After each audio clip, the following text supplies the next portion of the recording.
Hello, Paul Pluta channel. Like, subscribe, tell your friends. Please help us out. Look in the description for 10 ways to help me doing paid reviews. And I've got a guy requesting some Rolex advice there. This is for Jules, aka Beardy McBeardface. Hi, Arch. Great channel. Thanks for the entertaining and informative content. I am subscribed as Beardy McBeardface. Towards the end of the year, I will send you some more dollars and ask you to do a review of my collection. But for now, I have sent you 20 US via PayPal for some expert email advice, please. Now, I've actually given him some advice and I'm turning it into a video. I'm in Melbourne, Australia. I have a 1970 5513 Submariner. No date plastic. Ooh, beautiful watch. And I've owned it for 20 years. I love it and have worn it every day with no issue until recently. Being a low-life, piss-wrecked person, and after most of a bottle of Jameson, I fell and chipped the corner of the watch, sending the bezel spinning off. I recovered the silver bezel, but lost the black numbered insert and maybe a spring clip too, if there is one. I rang the Rolex service centre in Melbourne, and they said yes to a new insert, but they would have to service first and would not look at it without a service. You just posted a vid about an over-restored double red Sea Dweller, and it gave me shivers. They will destroy my sub if I give it to Rolex to service. Do you know anyone in Melbourne we can trust and who can get to install a Rolex bezel insert and clip if it needs one? You are the pontiff, the governor's governor. Your thoughts? Thanks, Jules, aka Beardy McBeardface. Okay, now this is a very, very good email to have here because I'd like to address this. You've got to be so careful when you send pieces into Rolex because I'll be honest with you, I don't really trust them. Personally, I don't trust them, okay? I know people who have sent, let me tell you a couple stories. A good friend of mine in Perth, he bought a 5513, birth year is him, so late 60s, and he sent it into Rolex, and they offered to change the dial. So he's paid $8,000 for this, and he's changed the original patina dial for a new one with white gold around the... He also said, "Oh, could you change the bracelet?" "Yes, we can do that, sir." They kept the old rivet one and charged him handsomely for the new one. Now, this is the biggest. That bracelet is worth thousands. The dial is worth thousands. He's had it serviced, and he's destroyed the value of the watch. I know another guy in London. This was he years ago got a 5513 cheap,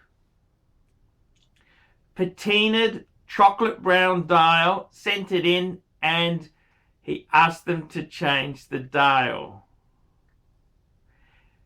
It's just, you know, the thing is, Rolex makes no bones about it. They don't give a stuff about the collectible vintage market. They won't tell you what you should and shouldn't do. So I personally would never send anything anything to Rolex that is vintage. Very dumb idea. New stuff, not so bad, but vintage, ooh, they have no idea. Another terrible story, okay? How's this for horrors? Now, this guy had a very rare day-date. He's a dealer. It was a pink enamel dial. The watch sold for a huge premium with the pink enamel dial. The buyer took it into Rolex in London, and they said they don't think the dial is original or real. And they quoted to change the dial, charging for a service and charging for a new dial. Now, he went ballistic because the auctioneers So he basically, after sending the watch to Rolex Switzerland, they confirmed the dial was original and correct. So this is what happens. This is you got to be so damn careful with these pieces. And I got to be honest with you. Vintage Rolex is a minefield. And my advice to you, what would I do? I would go to European, it used to be called Armadale Watch Gallery. Watchgallery.com.au is the website. Shonny. And he will get that rectified for you. Now, I'm surprised you found the bezel, but that insert is also very valuable. A vintage insert is very, very valuable. So what do you mean by you couldn't find it? Did you look hard enough? Did you look hard enough? Because that's worth big bucks, okay? Very big bucks. Like $1,000 for the original insert, it makes a big difference. So yeah, that's the way the cookie crumbles. So to answer you there, I would say to you, be more careful when you're drinking. Don't, this is a very valuable piece. You can't treat it like rubbish. You've got to be careful with your pieces. And I definitely, there's the other good place you could go is Watch Tech. That's part of Vintage Watch Co. They also do excellent repairs. I'll put some email addresses below in the description. No, I wouldn't send it to Rolex. They always bung you up for a service. Then they'll say the dial we can change. I've had people who've taken pieces in, like you have a vintage sub, right? And they say, oh, we can't guarantee the water integrity. It doesn't matter. It's a vintage piece. It's worth a fortune as a vintage. You start changing the case and the dial, the hands, you're going to kill the value. You need to go to a vintage expert, not the factory. It's a vintage expert. That's what you need to do. You've got to be so careful when you have a vintage piece. You've got to be careful. If you're not careful, you will really make the wrong choice there. And I got to be honest with you. I've heard dodgy stories with different Rolex service centers where you send it in and they pinch the good parts. They swap them over because they know which parts are very, very valuable. And I know a few rogue places have done this. And I honestly would say be very damn careful. Rolex, it's not so much that Rolex as a company is trying to stiff you. They're not. But I can tell you this, that they for vintage, they don't care. It's like Ferrari. Ferrari wants to sell new Ferraris. He's not interested in the vintage Ferrari market.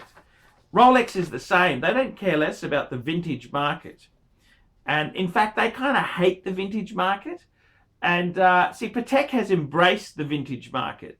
They say they will service anything we've made. We will fix, we'll repair. They don't tell you they're going to charge you full whack, and they're not going to do it cheap. But Rolex has sort of turned on the collector market. And in my opinion, this is my opinion, I wouldn't send it to Rolex. Rolex is good for new stuff, sure. But vintage, ooh, vintage is such a specialized market there. I'd be very careful who I sent the vintage pieces to. And, just you got to take it to a vintage specialist. So there are a few there. So I've given Jules the advice. I wouldn't be sending it to Rolex. My friend in Perth sent it in. They changed the dial. Killed. That was a 5513. Killed the value, and they took his old bracelet. The bracelet is worth thousands. They charged him for a new one and took the old bracelet. Can you believe this? I mean, even if he took the damn thing off and asked them for a new bracelet, that That is expensive enough, but the fact that he lost, they took the old bracelet is just... You understand what I'm saying, don't you? So, yeah, be very careful who you send your watch to. You want some... Even if it costs money, doesn't matter. This watch is so valuable. You can do it. You're going to do it cheap. You're going to hurt yourself. You've got to go to a vintage specialist. Shawnee, Armadale Watch Gallery, he's renamed his his business to Vintage European Watch Co. in Melbourne. Watchgallery.com.au. Contact Shawnee. He will look after you. I'm Paul Pluta on the Paul Pluta channel. Tell me what you guys think of that. We specialize in the repair of Rolex and Patek Philippe watches. We've been doing the same thing for more than 25 years. We have Rolex technicians certified by Rolex who actually used to work for the company for many years, like if we're doing the work on the factory. We completely disassemble the watch and we put it to work like brand new condition. When you get a pre-owned watch, it's like if you're getting a brand new unit. The only difference is the money.